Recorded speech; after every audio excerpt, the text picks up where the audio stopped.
Neat ಪರೀಕ್ಷೆ ರದ್ದು ಮಾಡಿ ಆದೇಶವನ್ನ ಹೊರಡಿಸಲಾಗಿದೆ. ರಾಷ್ಟ್ರೀಯ ಪರೀಕ್ಷಾ ಸಂಸ್ಥೆ ಆದೇಶವನ್ನ ಹೊರಡಿಸಿದೆ. ಶೀಘ್ರದಲ್ಲೇ ಮರು ಪರೀಕ್ಷೆ ದಿನಾಂಕವನ್ನ ನಿಗದಿ ಮಾಡಲಾಗುತ್ತೆ. ಪ್ರತಿ ಬಾರಿನೂ ನೀಟ್ ಪರೀಕ್ಷೆ ನಡೆದಾಗ ಒಂದಲ್ಲ ಒಂದು ಗೊಂದಲ ಮೂಡುತ್ತೆ. ಈಗ ಮತ್ತೆ ಎಲ್ಲವೂ ಸುಸೂತ್ರವಾಗಿ ನೆರವೇರಿತ್ತು. ಈ ಸತಿ 3ನೇ ತಾರೀಕು ಎಕ್ಸಾಮ್ ಅನ್ನ ಬರೆದಿದ್ರು ಮೊನ್ನೆ ತಾನೇ ಸ್ಟೂಡೆಂಟ್ಸ್. ಆದ್ರೆ ಈಗ ಪರೀಕ್ಷೆಯನ್ನೇ ಕ್ಯಾನ್ಸಲ್ ಮಾಡಲಾಗಿದೆ. ಪೋಸ್ಟ್ಪೋನ್ ಮಾಡ್ಕೊಂಡಿದ್ದಾರೆ. ಡೇಟ್ ಅನ್ನು ಅನೌನ್ಸ್ ಮಾಡ್ತೀವಿ ಅಂತ ಹೇಳಿದ್ದಾರೆ. ಕಾರಣ ಏನು ಅಂತಂದ್ರೆ ರಾಜಸ್ಥಾನದಲ್ಲಿ ಪ್ರಶ್ನೆ ಪತ್ರಿಕೆ ಲೀಕ್ ಆಗಿರುವಂತ ಆರೋಪ ಕೇಳಿಬಂದಿತ್ತು. ಹಾಗಾಗಿ ಇಡೀ ದೇಶದಾದ್ಯಂತ ವಿದ್ಯಾರ್ಥಿಗಳಿಗೆ ಅನ್ಯಾಯ ಆಗುತ್ತೆ ಅನ್ನೋ ಆರೋಪದ ಹಿನ್ನೆಲೆಯಲ್ಲಿ ಈ ಹಿಂದೆ ಆಗಿದ್ದಂತ ಪರೀಕ್ಷೆಯನ್ನ ರದ್ದು ಮಾಡಲಾಗಿದೆ. ನೀಟ್ ಪರೀಕ್ಷೆ ರದ್ದು ಮಾಡಿ ಶೀಘ್ರದಲ್ಲೇ ಮತ್ತೊಂದು ದಿನಾಂಕ ಘೋಷಣೆ ಮಾಡೋದಾಗಿ ಹೇಳಿದ್ದಾರೆ. ಸುಮಾರು 22.79 ಲಕ್ಷ ವಿದ್ಯಾರ್ಥಿಗಳು ಪರೀಕ್ಷೆಯನ್ನ ಬರೆದಿದ್ರು. ಸಿಬಿಐ ತನಿಖೆ ನಡೆಸೋದಕ್ಕೆ ರಾಷ್ಟ್ರೀಯ ಪರೀಕ್ಷಾ ಸಂಸ್ಥೆ ಆದೇಶವನ್ನ ಕೊಟ್ಟಿದೆ. ಎಲ್ಲಿಂದ ಪೇಪರ್ ಲೀಕ್ ಆಯ್ತು, ಇಷ್ಟು ಭದ್ರತೆ ಇಟ್ಕೊಂಡು ಸೂಕ್ತ ಮಾರ್ಗಸೂಚಿಗಳನ್ನ ಫಾಲೋ ಮಾಡಿ ಎಕ್ಸಾಮ್ ನಡೆಸಿದ್ರು ಕೂಡ ಪೇಪರ್ ಲೀಕ್ ಹೆಂಗಾಯ್ತು, ಇದಕ್ಕೆ ಯಾರು ಕಾರಣಕರ್ತರು? ಸೊ ಈ ಬಗ್ಗೆ ಸಿಬಿಐ ತನಿಖೆಗೆ ಆದೇಶವನ್ನ ನೀಡಲಾಗಿದೆ. ನೀಟ್ ಪರೀಕ್ಷೆ ಬರೆದಿದ್ದಂತ ವಿದ್ಯಾರ್ಥಿಗಳಿಗೆ ಒಂದ್ ಕಡೆ ಟೆನ್ಷನ್ ಇತ್ತು, ರಿಸಲ್ಟ್ ಏನಾಗುತ್ತೆ ಅಂತ. ಈಗ ಮತ್ತೆ ಪರೀಕ್ಷೆ ಬರಿಬೇಕಾದಂತ ಪರಿಸ್ಥಿತಿಯಲ್ಲಿ ವಿದ್ಯಾರ್ಥಿಗಳಿದ್ದಾರೆ. ಇನ್ನು ಫೀಸ್ ವಾಪಸ್ ಕೊಡ್ತೀವಿ ಅಂತ ಹೇಳಿ ರಾಷ್ಟ್ರೀಯ ಪರೀಕ್ಷಾ ಸಂಸ್ಥೆ ಹೇಳಿಕೊಂಡಿದೆ. ನೀಟ್ ಪರೀಕ್ಷೆ ರದ್ದು ಹಿನ್ನೆಲೆಯಲ್ಲಿ ದೆಹಲಿಯಲ್ಲಿ ವಿದ್ಯಾರ್ಥಿಗಳು ಬೀದಿಗಿಳಿದಿದ್ದಾರೆ, ಪ್ರತಿಭಟನೆಯನ್ನ ಮಾಡ್ತಾ ಇದ್ದಾರೆ. ಅಂದ್ರೆ ವಿದ್ಯಾರ್ಥಿಗಳ ಜೀವನದ ಜೊತೆಯಲ್ಲಿ ಪ್ರತಿ ಬಾರಿ ಈ ರೀತಿ ಚೆಲ್ಲಾಟ ಆಡುವಂತ ಪ್ರಕ್ರಿಯೆಗಳು ನಡೀತಾ ಇದೆಯಾ? ತುಂಬಾ ಜನ ಕಷ್ಟಪಟ್ಟು ಓದಿರ್ತಾರೆ, ಎಷ್ಟೋ ವರ್ಷಗಳ ಕಾಲ ಓದಿರ್ತಾರೆ, ವೇಟ್ ಮಾಡ್ತಾ ಇರ್ತಾರೆ. ಅಂದ್ರೆ ನಮ್ಗೆ ಒಳ್ಳೆ ರ್ಯಾಂಕ್ ಬರಬೇಕು ಅನ್ನೋ ಹಿನ್ನೆಲೆಯಲ್ಲಿ ವೇಟ್ ಮಾಡಿದ್ರೂ ಪರವಾಗಿಲ್ಲ, ನಾವು MBBS ಓದಬೇಕು, ನಮಗೆ ಒಳ್ಳೆ ಕಾಲೇಜಲ್ಲಿ ಸೀಟ್ ಸಿಗಬೇಕು, ನಾವು ಡಾಕ್ಟರ್ ಆಗಬೇಕು, ಪಬ್ಲಿಕ್ ಸರ್ವಿಸ್ ಮಾಡಬೇಕು, ಹೀಗೆ ಹಲವಾರು ಕನಸುಗಳನ್ನ ಕಟ್ಕೊಂಡು ತುಂಬಾ ಜನ ನೀವು ನೋಡಿರ್ಬೋದು ವಿದ್ಯಾರ್ಥಿಗಳು ನೀಟ್ ಪರೀಕ್ಷೆಗೋಸ್ಕರ ಬಹಳ ವರ್ಷಗಳಿಂದ ತಯಾರಿ ಮಾಡಿರ್ತಾರೆ. 1 ವರ್ಷ ವೇಸ್ಟ್ ಆದ್ರೂ ಪರವಾಗಿಲ್ಲ, 2 ವರ್ಷ ವೇಸ್ಟ್ ಆದ್ರೂ ಪರವಾಗಿಲ್ಲ, ನಾವು ನೀಟ್ ಎಕ್ಸಾಮ್ ಚೆನ್ನಾಗಿ ಮಾಡಬೇಕು ಅಂತೇಳಿ ವೇಟ್ ಮಾಡ್ತಿರ್ತಾರೆ. ಆ ರೀತಿ ವೇಟ್ ಮಾಡಿ ಕಷ್ಟಪಟ್ಟು ಬರ್ದಂತ ವಿದ್ಯಾರ್ಥಿಗಳಿಗೆ ಈ ರೀತಿ ಅಕ್ರಮ ಆದಾಗ ಅನ್ಯಾಯ ಆಗ್ಬಿಡುತ್ತೆ.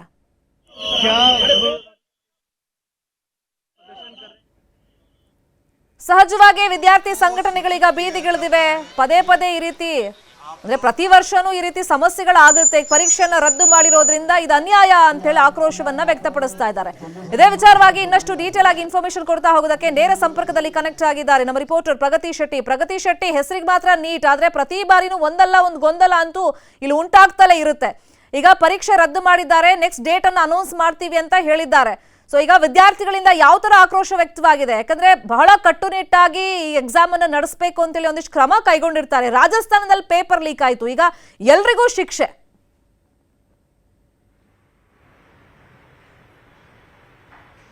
ಖಂಡಿತ ಶರ್ಮಿತಾ ಶೆಟ್ಟಿ, ಕಳೆದ ಸಾಕಷ್ಟು ದಿನಗಳಿಂದಲೂ ಕೂಡ ಈ ವಿಚಾರ ಚರ್ಚೆಯಲ್ಲಿತ್ತು. ಅಂದ್ರೆ ಯಾವಾಗ ರಾಜಸ್ಥಾನದಲ್ಲಿ ಗೆಸ್ ಪೇಪರ್ ಅಂತ ಹೇಳಿ ಪರೀಕ್ಷೆ ಆಗೋದಕ್ಕಿಂತ ಮುಂಚೆನೆ ಒಂದಷ್ಟು ಕಡೆಯಲ್ಲಿ ಪ್ರಶ್ನೆ ಪತ್ರಿಕೆಗಳು ಲೀಕ್ ಆಗಿತ್ತು, ಅಂದ್ರೆ ಓಡಾಡ್ತಾ ಇತ್ತು. ಅದೇ ಪ್ರಶ್ನೆ ಪತ್ರಿಕೆ 120ಕ್ಕೂ ಅಧಿಕ ಪ್ರಶ್ನೆಗಳು ನೀಟ್ ಎಕ್ಸಾಮ್ ನಡೆದಂತಹ ದಿನ ಮೇ 3ರಂದು ಅದೇ ಒಂದು ಪರೀಕ್ಷೆ ಪ್ರಶ್ನೆ ಪತ್ರಿಕೆಯಲ್ಲಿ ಅದೇ ಪ್ರಶ್ನೆಗಳು ಬಂದಿದ್ದಂತೂ ಸಿಕ್ಕಾಪಟ್ಟೆ ಜನರಿಗೆ ಆಶ್ಚರ್ಯ, ಜೊತೆಗೆ ಸಿಕ್ಕಾಪಟ್ಟೆ ಪ್ರಾಮಾಣಿಕವಾಗಿ ಓದಿದಂತಹ ವಿದ್ಯಾರ್ಥಿಗಳಿಗೆ ಆಕ್ರೋಶ ವ್ಯಕ್ತ ಆಗಿತ್ತು. ಯಾಕಂದ್ರೆ ನೀಟ್ ಎಕ್ಸಾಮ್ಗೆ ಸಿಕ್ಕಾಪಟ್ಟೆ ಕಷ್ಟ ಮತ್ತೆ ಸಿಕ್ಕಾಪಟ್ಟೆ ಮಕ್ಕಳು ರೆಡಿ ಆಗಿರ್ತಾರೆ. ಯಾಕಂದ್ರೆ ಇರುವಂತಹ ಸೀಟ್ಗಳು ಬಹಳ ಲಿಮಿಟೆಡ್ ಆಗಿರುತ್ತೆ, ಬಟ್ ಅಭ್ಯರ್ಥಿಗಳು ಜಾಸ್ತಿ ಇರ್ತಾರೆ. ಸೊ ಹಾಗಾಗಿ ಸಿಕ್ಕಾಪಟ್ಟೆ ಹಾರ್ಡ್ ವರ್ಕ್ ಇಂದ ಮಕ್ಕಳು ರೆಡಿ ಆಗಿರ್ತಾರೆ. ಅಂತಹ ಮಕ್ಕಳಿಗೆ ಈಗ ನಿಜಕ್ಕೂ ಕೂಡ ನಿರಾಸೆ ಆಗಿರುವಂತದ್ದು.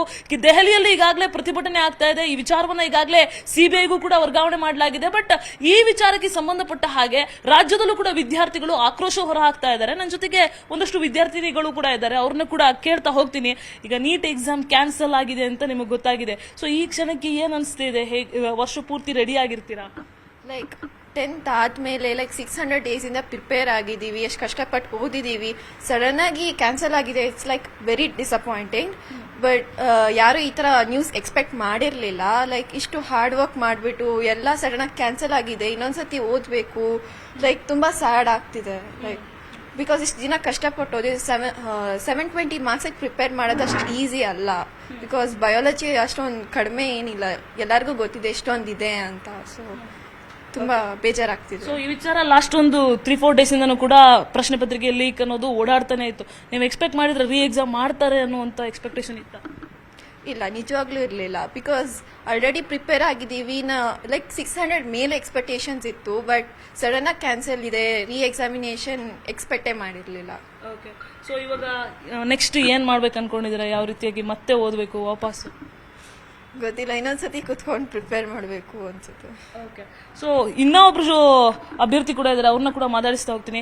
ಸೊ ಏನ್ ಹೇಳೋದಕ್ಕೆ ಇಷ್ಟಪಡ್ತೀರಾ? ಇವಾಗ ಸದ್ಯಕ್ಕೆ ಎಕ್ಸಾಮ್ ಕ್ಯಾನ್ಸಲ್ ಆಗಿದೆ, ನಿಮಗೂ ಕೂಡ ಇದು ಶಾಕಿಂಗ್ ವಿಚಾರನೆ. ಸೊ ಏನ್ ಹೇಳ್ತೀರಾ? ಇವಾಗ 2 years ಇಂದ ನಾವು ನೀಟಿಗೆ ಅಂತಾನೆ ಇದು ಮಾಡಿರ್ತೀವಿ, ಚೆನ್ನಾಗಿ ಮಾಡ್ಬಿಟ್ಟು ಎಕ್ಸ್ಪೆಕ್ಟ್ಸ್ ಎಲ್ಲ ಮಾಡ್ತಿರ್ತೀವಿ ರ್ಯಾಂಕಿಂಗ್ಸ್. ಸಡನ್ ಆಗಿ ಈ ಥರ ಕ್ಯಾನ್ಸಲ್ ಆಗಿಬಿಟ್ಟಿದೆ ಅಂದರೆ ನಮಗೂ ಡಿಸಪಾಯಿಂಟಿಂಗು. ಅದು national level exam, authorities serious ಆಗಿ ತೊಗೊಬೇಕು. ಅಥಾರಿಟೀಸ್ ಏನು ಮಾಡ್ತಿಲ್ಲ ಜಾಸ್ತಿ ಇದ್ರ ಬಗ್ಗೆ. ಓಕೆ, ಸೊ ನೀವು ಹೆಂಗೆ ರೆಡಿ ಆಗಿದ್ರಿ? ಸಿಕ್ಕಾಪಟ್ಟೆ ರೆಡಿ ಆಗಿದ್ರಾ? ನಾವು 10th ಇಂದನೂ ಪ್ರಿಪೇರ್ ಆಗ್ತಾನೆ ಬರ್ತಿದ್ವಿ. ಇವಾಗ ಸಡನ್ ಆಗಿ ಬರ್ದೆಲ್ಲ ಆದ್ಮೇಲೆ ಕ್ಯಾನ್ಸಲ್ ಆಗಿಬಿಟ್ರೆ ಇಷ್ಟು ಮಾಡಿದ್ದೆಲ್ಲ ಹೋಗುತ್ತೆ. ಸೊ ಒಂದಷ್ಟು ಪೋಷಕರು ಕೂಡ ಇದ್ದಾರೆ, ಅವ್ರನ್ನ ಕೂಡ ಮಾತಾಡಿಸ್ತಾ ಹೋಗ್ತೇನೆ. ಮೇಡಮ್, ಸಿಕ್ಕಾಪಟ್ಟೆ ನಿಮ್ಮ ಮಕ್ಕಳು ರೆಡಿ ಆಗಿರ್ತಾರೆ, ನೀವು ಕೂಡ ಮಕ್ಕಳ ಜೊತೆಗೆ ಆ ಮಕ್ಕಳನ್ನ ರಾತ್ರಿ ಎಬ್ಸೋದು, ಬೆಳಿಗ್ಗೆ ಬೇಗ ಎಬ್ಸೋದು, ನೀವು ಕೂಡ ಎದ್ದೇಳಿ ಅವ್ರನ್ನ ಓದಿಸ್ಬೇಕಾಗತ್ತೆ. ನೀಟ್ ಅನ್ನೋದು ಸಿಕ್ಕಾಪಟ್ಟೆ ಮಕ್ಕಳು ಬಹಳ ಆಸೆಯಿಂದ ಬರೆಯುವಂತಹ ಎಕ್ಸಾಮ್. ಸೊ ಈಗ ಕ್ಯಾನ್ಸಲ್ ಆಗಿದೆ ಅಂತ ಹೇಳ್ತಾರೆ. ಆಕ್ಚುಲಿ ಇವರು ರಿಲ್ಯಾಕ್ಸಿಂಗ್ ಆಗಿ ಓದಿರ್ತಾರೆ 2 ವರ್ಷ. ಈಗ ಸಡನ್ ಆಗಿ ಪುನಃ ಅದನ್ನೆಲ್ಲ ಮರ್ತೋಗಿದ್ದಾರೆ. ಇವಾಗೆಲ್ಲ ಒಂಥರ ರಿಲ್ಯಾಕ್ಸ್ ಆಗ್ಬಿಟ್ಟಿರ್ತಾರೆ. ಇವಾಗ ಎಕ್ಸಾಮ್ ಕೊಟ್ಬಿಟ್ಟು ರಿಲ್ಯಾಕ್ಸ್ ಆಗುತ್ತೆ. ಪುನಃ ಓದಿ ಅಂದ್ರೆ ಒಂದು ಆಂಗ್ಸೈಟಿ ಶುರುವಾಗುತ್ತೆ. ಆ ಆಂಗ್ಸೈಟಿನಲ್ಲಿ ಎಷ್ಟು ಔಟ್ಪುಟ್ ಕೊಡ್ತಾರೆ ಅನ್ನೋದೇ ಗೊತ್ತಾಗೋದಿಲ್ಲ. ಈಗ ರಾಜಸ್ಥಾನದಲ್ಲಿ ಆಗಿದ್ರೆ ಅವರು ರಾಜಸ್ಥಾನವ್ರಿಗೆ ಮಾಡ್ಲಿ ಬಿಡಿ, ಯಾಕೆ ಕರ್ನಾಟಕದವರು, ಯಾಕೆ ತಮಿಳ್ನಾಡು, ಬೇರೆ ರಾಜ್ಯಗಳಿಗೆ ಯಾಕೆ ಬೇಕು ಅಲ್ವಾ? ಈಗ ಕಡಿಮೆ ಡ್ಯೂರೇಷನ್ ಕೊಡ್ತಾರೆ. ಆ ಕಡಿಮೆ ಡ್ಯೂರೇಷನ್ ಲೈಕ್ ಇದೇನ್ ಗೊತ್ತಾ, ಮೈಂಡಲ್ಲಿ ಓದಿರೋದೆಲ್ಲ ಎರಾಸ್ ಮಾಡ್ಕೊಂಡಿರ್ತಾರೆ. ಇವಾಗ ಅದು ಹಂಗೆ ಆಗಿರುತ್ತೆ. ಈಗ ಮಕ್ಳಿಗೆ ಅದೇ ಟೆನ್ಷನ್, ಡಬಲ್ ಟೆನ್ಷನ್ ಅಲ್ಲಿ ಓದಬೇಕು. It is not fair. ಇದು ಆಕ್ಚುಲಿ ಅಥಾರಿಟೀಸ್ ಅವರು ನೋಡ್ಕೋಬೇಕಾಗಿತ್ತು. ಇದು ಇಲ್ಲ, ಟಫ್ ಕೊಟ್ಟಿದ್ರು ಆಗಿರೋದು. ಇವಾಗ ಈಸಿ ತರ ಪೇಪರ್ ಕೊಟ್ಬಿಟ್ಟು ಈಗ ಕಂಪೇರ್ ಮಾಡ್ಕೊಂಡು ಮೊದಲೇ ಇದ್ದಿದ್ದ ಪೇಪರು ಈ ಪೇಪರು ಸೇಮ್ ಇದೆ ಅಂತ ಕೊಡ್ತಾ ಇದ್ರೆ ಇದು ಆಕ್ಚುಲಿ ಮಕ್ಳಿಗೆ ಅನ್ಯಾಯ. ಓದಿರೋ ಮಕ್ಳಿಗಂತೂ ತೀರಾ ಅನ್ಯಾಯ. ಸೊ ಮಕ್ಕಳನ್ನ ರೆಡಿ ಮಾಡೋದು ಎಷ್ಟು ಕಷ್ಟ ಆಗುತ್ತೆ ಇವಾಗ. ಪುನಃ ಮಕ್ಕಳು ಮತ್ತೆ ಓದ್ಬೇಕು. ರೆಡಿ ಮಾಡೋದು ಅಂತಲ್ಲ, ಓದ್ತಾರೆ. ಅವ್ರಿಗೆ ಮೆಡಿಕಲ್ ಮಾಡ್ಲೇಬೇಕು ಅನ್ನೋ ಮಕ್ಕಳಿಗೆ ಮಾಡೇ ಮಾಡ್ತಾರೆ, ಅದಲ್ಲ. ಆದ್ರೆ ಆ 2 ವರ್ಷ ಪ್ರಗತಿ, ಪ್ಲೀಸ್ ಬಿ ಆನ್ಲೈನ್. ಈ ಬಗ್ಗೆ ಮಾತಾಡೋದಕ್ಕೆ ವೈದ್ಯಕೀಯ ಶಿಕ್ಷಣ ಇಲಾಖೆ ಸಚಿವರಾಗಿರುವಂತಹ ಶರಣ್ ಪ್ರಕಾಶ್ ಪಾಟೀಲ್ ಅವರು ನಮ್ಮ ಜೊತೆ ಫೋನ್ ಸಂಪರ್ಕದಲ್ಲಿ ಕನೆಕ್ಟ್ ಆಗಿದ್ದಾರೆ. ಸರ್ ನಮಸ್ತೆ. ಸರ್ ನನ್ನ ವಾಯ್ಸ್ ಕೇಳ್ತಾ ಇದೆಯಾ? ಶರಣ್ ಪ್ರಕಾಶ್ ಪಾಟೀಲ್ ರೇ, ನನ್ನ ವಾಯ್ಸ್ ಕೇಳ್ತಾ ಇದೆಯಾ? ಸರ್ ನಮಸ್ತೆ. ಈಗ ಸಿಬಿಐ ತನಿಖೆಗೆ ಒಪ್ಪಿಸಿದ್ದಾರೆ, ನೀಟ್ ಪರೀಕ್ಷೆನ ರದ್ದು ಮಾಡಿದ್ದಾರೆ. ಈ ಪರೀಕ್ಷೆನ ರದ್ದು ಮಾಡಿರೋದ್ರಿಂದ ಚೆನ್ನಾಗಿ ಓದಿರುವಂತ ಮಕ್ಕಳಿಗೆ, ಪ್ರಾಮಾಣಿಕವಾಗಿ ಎಕ್ಸಾಮ್ ಬರೆದಿರುವಂತ ಮಕ್ಕಳಿಗೆ ಅನ್ಯಾಯ ಆಗ್ತಿದೆ ಅಂತ ಹೇಳಿ ಪೋಷಕರು ಹೇಳ್ತಾ ಇದ್ರು, ಮಕ್ಕಳು ಹೇಳ್ತಾ ಇದ್ರು. ಅಂದ್ರೆ ಈ ನೀಟ್ ಅನ್ನೋದು ಪ್ರತಿ ವರ್ಷ ಗೊಂದಲದ ಗೂಡಾಗಿದೆ. ಸೊ ಒಂದು ಸೂಕ್ತ ರೀತಿಯಲ್ಲಿ ಭದ್ರತೆ, ಮಾರ್ಗಸೂಚಿ ಫಾಲೋ ಮಾಡಬೇಕು. ಮತ್ತೆ ಈ ಎಕ್ಸಾಮ್ ಮೇಲೆ ಭರವಸೆ ಅಥವಾ ಟ್ರಸ್ಟ್ ಅನ್ನೋದು ಎಷ್ಟು ಮಟ್ಟಿಗೆ ಉಳಿದಿದೆ ಸರ್ ಈ ರೀತಿ ಆದಾಗ? ನೋಡಿ, ಇದು ಕೇಂದ್ರ ಸರ್ಕಾರದ ಒಂದು ಬಹಳ ದೊಡ್ಡ ಹಗರಣ ಇತ್ತು. ಇಡೀ ದೇಶದ ಯುವ ಜನತೆಗೆ ಮಾಡಿ,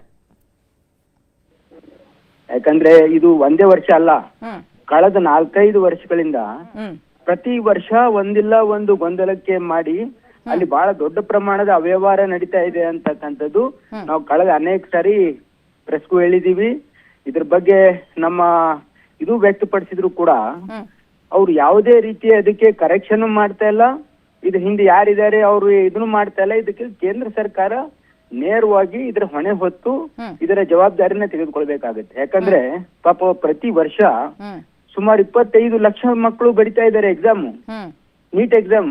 ಹೌದು, ಹಗಲು ರಾತ್ರಿ ಓದಿ ಪಾಪ ಒಬ್ರೊಬ್ರು 1 ವರ್ಷ 2 ವರ್ಷ ಡ್ರಾಪ್ ತಗೊಂಡು ಈ ಕಷ್ಟಪಟ್ಟು ಓದಿ ಈ ರೀತಿ ಮಾಡಿದ್ರೆ ಕೇಂದ್ರ ಸರ್ಕಾರ ಇಷ್ಟು ಬೇಜವಾಬ್ದಾರಿತನ ಅನ್ನೋದಕ್ಕಿಂತ ಇದರಲ್ಲಿ ಶಾಮೀಲ್ ಇದ್ದಾರೆ.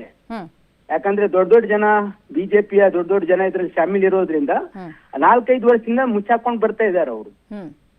ಹಾಗಾಗಿ ಇದಕ್ಕೆ ರಾಜಕಾರಣ ಅನ್ನೋದು ಬಿಟ್ಬಿಡೋಣ. ಇದು ವಿದ್ಯಾರ್ಥಿಗಳ ಭವಿಷ್ಯದ ವಿಷಯ ಅಂತ ಬಂದಾಗ ರಾಜಕಾರಣ ಬಿಟ್ಬಿಡೋಣ ಸರ್. ಇಲ್ಲಿ ಏನ್ ಅಕ್ರಮ ಆಗ್ತಿದೆ ಅನ್ನೋದು ನಿಮ್ಮ ಆರೋಪ. ಏನ್ ಕರೆಕ್ಷನ್ ಆಗಬೇಕು ಅಂತ ಸಲಹೆ ಕೊಡ್ತೀರಾ? ಅದಕ್ಕೆ ಹೇಳ್ತಾ ಇದೀವಲ್ಲ, ಇವರು they are incompetent people to hold exam. ನಾವು ಅನೇಕ ಸಾರಿ ಹೇಳಿದೀವಿ, ರಾಜ್ಯಗಳಿಗೆ ಬಿಟ್ಬಿಡಿ, ಯಾವ ರಾಜ್ಯದವ್ರು ಅವ್ರ ರಾಜ್ಯ ಮಾಡ್ಕೊಳ್ಳಿ ಅಂತ ಹೇಳ್ತಾ ಇದೀವಿ. ಅದು ನೀವು ಮಾಡಿದ್ರೆ ಸರಿಯಾಗಿ ಮಾಡಿ ಅಂತ ಹೇಳಿದೀವಿ.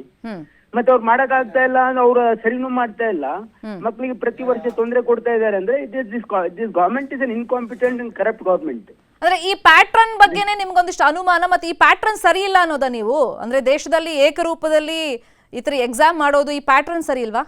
ಅಲ್ಲ, ಪ್ಯಾಟರ್ನ್ ಅಲ್ಲ, ಇದರಲ್ಲಿ ಮಾಲ್ ಪ್ರಾಕ್ಟೀಸ್ ನಡೀತಾ ಇದೆ ಅನ್ನೋದು ಡೌಟ್ ಇದೆ ಈ ದೇಶದ ಜನರಿಗೆ. ಇದು ಪ್ಯಾಟರ್ನ್ ಸರಿಯಿಲ್ಲ ಅಂತಲ್ಲ, there is a malpractice with malafide intention. ಇವರು there is a big lobby. ಇನ್ನು ರಾಜಸ್ಥಾನಲ್ಲಿ ಮತ್ತೆ ಬೇರೆ ಬೇರೆ ಕಡೆ ಇವೇನು ಕೋಚಿಂಗ್ ಸೆಂಟರ್ಸ್ ಇದೆಯಲ್ಲ, ಇದು ಕೋಚಿಂಗ್ ಸೆಂಟರ್ಸ್ ಪೇಪರ್ ಲೀಕ್ ಮಾಡಿ ಈ ರೀತಿ ಗೊಂದಲದ ಗೂಡು ಮಾಡ್ತಾ ಇದ್ದಾರೆ. ಇದರಲ್ಲಿ ಕೇಂದ್ರ ಸರ್ಕಾರದವರು ಇದರಲ್ಲಿ ಶಾಮೀಲ ಇದ್ದಾರೆ. Hand in glow. Correct sir. ಈಗ ಈ ಆರೋಪಗಳ ಮಧ್ಯದಲ್ಲಿ ನೋಡಿ, ಇದು ಕೇವಲ ವಿದ್ಯಾರ್ಥಿಗಳು ಅವ್ರ ಫ್ಯಾಮಿಲಿಗೆ ಮಾತ್ರ ಸೀಮಿತ ಅಲ್ಲ, ಫ್ಯೂಚರ್ ದೃಷ್ಟಿ ಅಲ್ಲ, ಇಡೀ ಭಾರತದ ಫ್ಯೂಚರ್ ದೃಷ್ಟಿ. ಯಾಕಂದ್ರೆ ಇವರೆಲ್ಲ ಡಾಕ್ಟರ್ಸ್ ಆಗೋರು, ಮತ್ತೆ ಭವಿಷ್ಯದ ಭಾರತಕ್ಕೋಸ್ಕರ ಜನಸೇವೆ ಮಾಡಕ್ ಬರ್ತಿರೋರು. ನೋಡಿ, ಈಗ ಮಕ್ಕಳು ಪಾಪ ಬಹಳ ಕಷ್ಟಪಟ್ಟು ಓದಿ, ಸಾಮಾನ್ಯ ಜನರ ಮಕ್ಕಳು, ಬಡವ್ರ ಜನರ ಅಂದ್ರೆ ಕಾಮನ್ ಮ್ಯಾನ್ ಮಕ್ಕಳು ಕೂಡ ಡಾಕ್ಟರ್ ಆಗ್ಬೇಕು, ಇಂಜಿನಿಯರ್ ಆಗ್ಬೇಕು ಅಂತ ಹೇಳಿ ಎಷ್ಟು ಕಷ್ಟಪಟ್ಟು ಓದ್ತಾರೆ ನಿಮ್ಗೂ ಗೊತ್ತಿದೆ, ಇಡೀ ದೇಶ ಗೊತ್ತಿದೆ. ಇವ್ರಿಗೆ 1 ವರ್ಷ ಏನೋ ಕೈದ ಆಗಿದೆ ಅಂತಂದ್ರೆ, ಏನೋ ಗೊಂದಲ ಆಗಿದೆ, 5 ವರ್ಷ ತನಕ ಕಂಟಿನ್ಯೂಸ್ ಕಾಂಟ್ರವರ್ಸಿ ಆದ್ರೆ ಇದಕ್ಕೆ ಕೇಂದ್ರ ಸರ್ಕಾರ ಹೊಣೆ ತಗೊಳ್ಬಾರ್ದ? ನೋಡಿ, the minister who is running this department is an incompetent person and there is a malafide intention in this. ಪ್ರತಿ ವರ್ಷ ಈ ರೀತಿ ಆಗ್ತಾ ಇದೆ, ನಿಮ್ಗೆ ಸರಿ ಮಾಡಕ್ ಆಗ್ತಾ ಇಲ್ಲ, ಆಮೇಲೆ ನೀವು ಅವ್ರ ಮೇಲೆ ಆಕ್ಷನ್ ತಗೊಳ್ತಾ ಇಲ್ಲ ಅಂದ್ರೆ they are all hand in glove. ನೋಡಿ, the concern minister should resign. ಆಮೇಲೆ ಈ ರೀತಿ ಏನಿದೆಯಲ್ಲ, ಇದು ನೀವೇನು ಪ್ರೊಸೀಜರ್ ಅಲ್ಲ, there is a malafide intention here. ಈ ಪೇಪರ್ ಲೀಕ್ ಆಗ್ತಾ ಇದೆ ಅಂತಂದ್ರೆ ಇದ್ರ ಹಿಂದೆ there is lot of money involved. ಯಾಕಂದ್ರೆ ಇಡೀ ದೇಶದಲ್ಲಿ ಕೇಂದ್ರ ಸರ್ಕಾರ ಏನ್ ಮಾಡ್ತಾ ಇದೆ ಅಂದ್ರೆ, ದುಡ್ಡು ತಗೊಂಡು ಪಾಪ ಯಾರೋ ಒಬ್ರಿಗೆ ಹೆಲ್ಪ್ ಮಾಡೋದಕ್ಕೆ ಇಡೀ ದೇಶದ ಯುವಕರಿಗೆ ಮೋಸ ಮಾಡ್ತಾ ಇದ್ದಾರೆ. So who is taking the responsibility? 5 ವರ್ಷ ಆಯ್ತು, ಏನ್ ಯಾರ ಮೇಲೆ ಆಕ್ಷನ್ ಆಗಿದೆ, ಏನ್ ರೆಸ್ಪಾನ್ಸಿಬಿಲಿಟಿ ತಗೊಂಡಿದ್ದಾರೆ? ದಿಸ್ ಈ government it's an incompetent and corrupt government. ಇದು ಕೇಂದ್ರ ಸರ್ಕಾರ ಬರೀ ಮೋದಿ ದೊಡ್ಡ ದೊಡ್ಡ ಭಾಷಣ ಮಾಡಿದ್ರೆ ಆಗಲ್ಲ. ಸರ್, ಈಗ ನಿಮ್ ಸಜೆಷನ್ ಏನು ಅಂತ ನಾನು ಕೇಳ್ದೆ. ಈಗ ಈ ಪ್ಯಾಟರ್ನ್ ಬಗ್ಗೆ ನೀವು ಮಾತಾಡಿದ್ರಿ, ಆಯಾ ಸ್ಟೇಟ್ ರೆಸ್ಪಾನ್ಸಿಬಿಲಿಟಿ ಕೊಡಿ ಅಂದ್ರೆ ಅದನ್ನು ಕೊಡ್ತಾ ಇಲ್ಲ ಅಂತಂದ್ರೆ, ಪ್ಯಾಟರ್ನ್ ಬಗ್ಗೆ ನಿಮ್ಗೆ ಯಾವುದೇ ಒಂದು ಗೊಂದಲ ಇಲ್ಲ. ನೋಡಿ, ಬಟ್ ಏನ್ ಸರಿ ಆಗ್ಬೇಕು? ಪ್ಯಾಟರ್ನ್ ಇವರಿಗೆ ಎಕ್ಸಾಮ್ ಕಂಡಕ್ಟ್ ಮಾಡಕ್ ಆಗ್ತಾ ಇಲ್ಲ ಅಂದ್ರೆ ಮಾಲ್ ಪ್ರಾಕ್ಟೀಸ್ ಆಗ್ತಾ ಇದೆ. ಪ್ಯಾಟರ್ನ್ ಯಾರು ಬೇಕಾದ್ರೂ ಟ್ರಾನ್ಸ್ಪರೆಂಟ್ ಆಗಿ ಮ್ಯಾನಿಪುಲೇಟ್ ಆಗ್ಲಾರ್ದಂಗೆ ಇವರು ಒಂದು ಎಕ್ಸಾಮ್ ಕಂಡಕ್ಟ್ ಮಾಡಕ್ ಆಗ್ತಾ ಇಲ್ಲ ಅಂತಂದ್ರೆ, ಇಲ್ಲೇ ನೋಡಿದೀವಿ, ಈಗ ಕರ್ನಾಟಕ ಸ್ಟೇಟ್ ಅಲ್ಲೇ ನೋಡಿದೀವಿ, PUC ಸಂದರ್ಭ, SSLC ಸಂದರ್ಭದಲ್ಲಿ ಪೇಪರ್ ಲೀಕ್ ಆಗೋದು. ಈಗ ಇದು ದೇಶಾದ್ಯಂತ ಮಾಡುವಾಗ ಇಂಥವ್ರು ಕಾಯ್ತಿರ್ತಾರೆ, ಇಲ್ಲ ಅಂತಲ್ಲ, ಇಂಥದ್ದು ಪೇಪರ್ ಲೀಕ್ ಮಾಡಕ್ಕೆ, ಹಣ ಮಾಡಕ್ಕೆ. ನೋ ಹಂಗಲ್ಲ. ಸೊ ಇಲ್ಲಿ ಏನ್ ಕರೆಕ್ಷನ್ ಆಗಬೇಕು ಅಂತ ನಾನು ನಿಮ್ಮಿಂದ ಸಜೆಷನ್ ಕೇಳ್ತಾ ಇದ್ದೀನಿ. ಕರ್ನಾಟಕ ರಾಜ್ಯದಲ್ಲಿ ಎಂದೂ CET ಯಲ್ಲಿ ಯಾವುದೇ ಗೊಂದಲ ಆಗಿಲ್ಲ. It is one of the best conducted exam in the country. ಸುಮ್ನೆ ನೀವು ಈ ರೀತಿ ಹೇಳಕ್ ಹೋಗ್ಬೇಕು.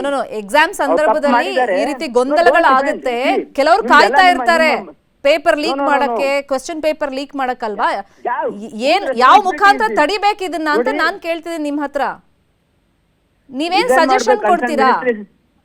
Concern minister should resign first of all.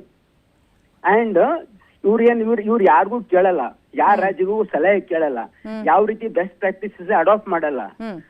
ಏನ ತಪ್ಪಾಗಿದೆ ಅಂದ್ರೆ ಏನು ತಪ್ಪಾಗಿಲ್ಲ ಅಂತ ಹೇಳ್ತಾರೆ. ಆಮೇಲೆ ನೀವು ಮೀಡಿಯಾದವರು ಡಿಫೆಂಡ್ ಮಾಡ್ತೀರ ಅವ್ರು ಕೇಂದ್ರ ಸರ್ಕಾರಕ್ಕೆ ಯಾವಾಗ್ಲೂ. ನೋ ಸರ್, ಎಲ್ಲಿ ತಪ್ಪಾಗಿದೆ ಅಲ್ಲಿ ನಾವು ಪ್ರಶ್ನೆ ಮಾಡೇ ಮಾಡ್ತೀವಿ sir.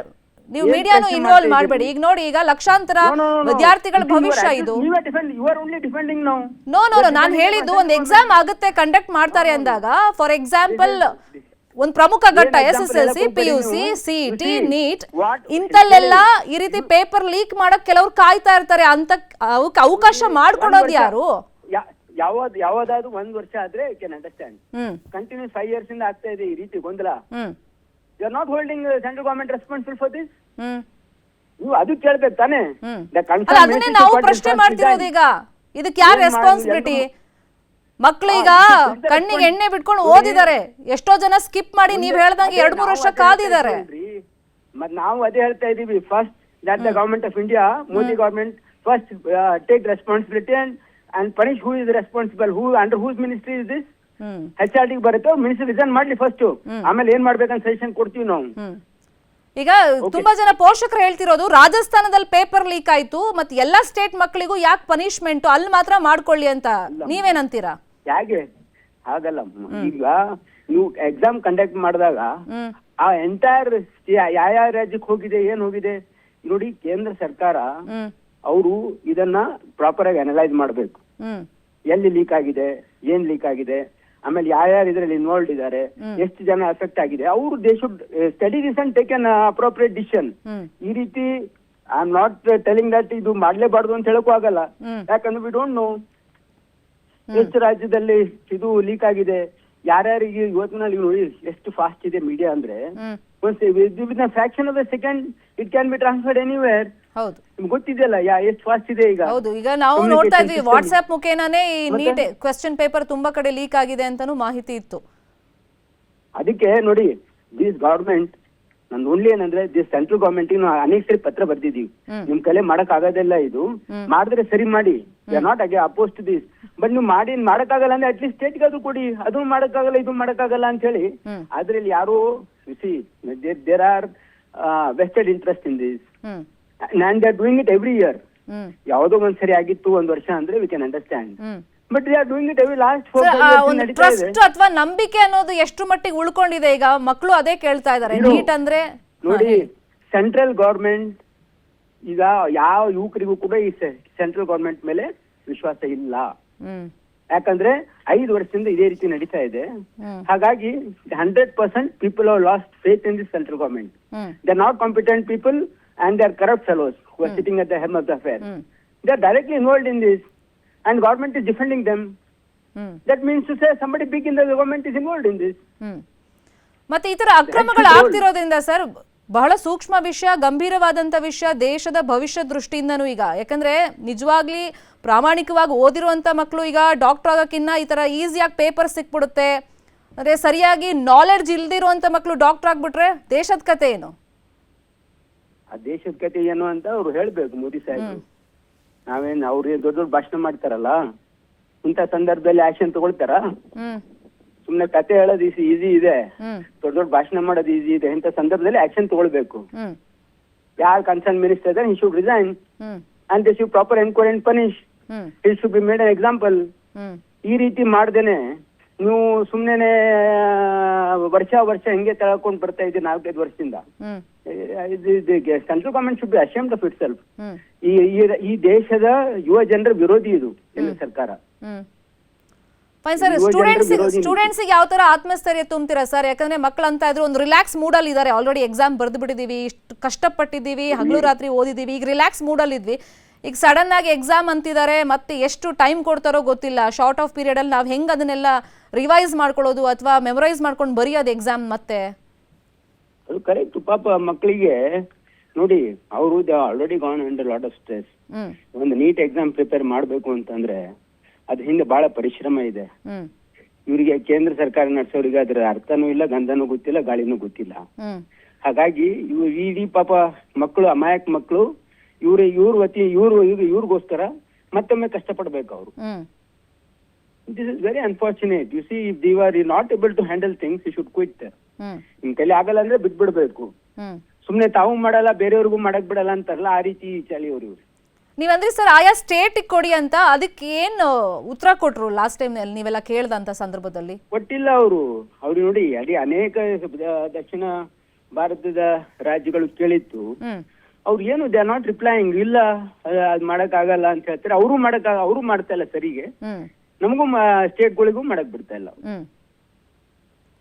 So this is very unfortunate situation. ಇದರಿಂದ ಅಮಾಯಕ ಮಕ್ಕಳಿಗೆ ಬಹಳ ತೊಂದರೆ ಆಗ್ತದೆ. ಎಕ್ಸಾಕ್ಟ್ಲಿ. ಮತ್ತೆ ತಪ್ಪಿತಸ್ಥರ ಮೇಲೆ ಖಂಡಿತ ಕ್ರಮ ಆಗ್ಬೇಕು ಅಂತ ನಾವು ಆಶಿಸ್ತೀವಿ. Thank you so much. Immediately ತಕ್ಷಣ ಆಗ್ಬೇಕು. Correct. Fine. Thank you Sharan Prakash Patil ರೇ, ನ್ಯೂಸ್ 18ಗೆ ರಿಯಾಕ್ಷನ್ ಕೊಟ್ಟಿದ್ದಕ್ಕೆ. ಈಗ ನೀಟ್ ಪರೀಕ್ಷೆ ರದ್ದಾಗಿ